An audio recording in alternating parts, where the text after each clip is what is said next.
seems to be working on its own there. Like, yeah, how you go? Good morning.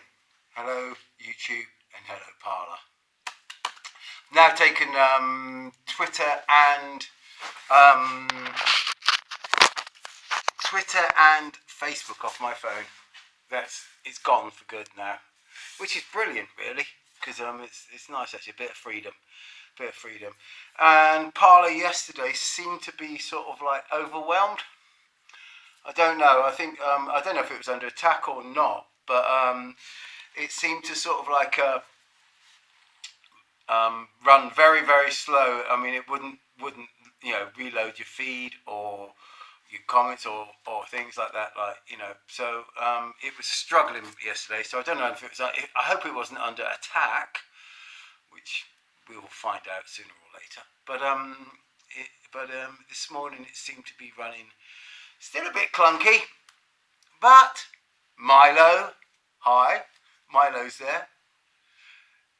Nick Mon, 1234, he's there. So there's going to be a scrap online, I'm sure. But people are calling for Nick Mon to be kicked off of Parler. Well, what don't you get about free speech, you fucking idiots? Yeah, God. I mean, it's quite simple. What don't you get about free speech, So I mean, what would be really good is if on Parler we do keep it sort of like decent. Yeah, we can disagree, we can argue, we can have different points of view, but we don't have to sort of start getting into the sort of like you can't,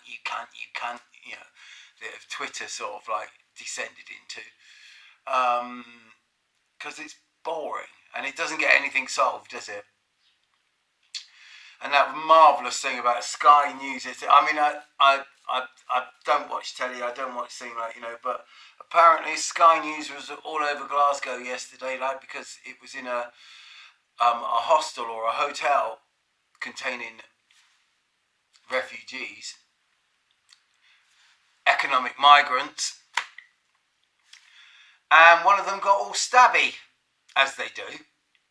Yeah, because it's probably, well, he was from the religion of peace as well. And he got all stabby, and because it was in a sort of like a hostel thing, Sky was thinking like it was possibly a Caucasian guy, a white guy that gone, and they were keeping the story Roman. The moment they found out that he was a brown-skinned Muslim, the story was dropped. Yeah, because they were hoping it was white, so they could make it big. White man bad. Yes. Now the other thing, this is just a general chat this morning. One of my last forays into Facebook was to sort of like jump. My daughter, she's 21, she's married. She can stand on her own 2 feet. She can state her own things. She put a thing up a week or two ago about all lives matter, which is fair enough, nothing. And she got attacked by these really, really, really sort of right-on middle-class people who live around here, really, and saying, "Oh, you don't understand anything like that." Anyway, so I just jumped in and I just said, don't you fucking dare, because you're middle class and none of our family ever had slaves and everything. And one of their answers was, "How do you know?" Well, I do know. Yes, because do you know when Wilberforce they repealed all the they made slave owning illegal. All the slave owners had to be compensated, and basically for each slave you got an amount of money. I mean, and they wasn't a small amount of money as well. They did quite all right out of the abolition of slavery. Also, where did the slaves go after they'd been sort of freed? They stayed on the bloody farms and carried on working for pittance. So these rich people got paid for not having slaves, and they basically had indentured workers. So the whole thing was a con. And Wilberforce wasn't a great philanthropist.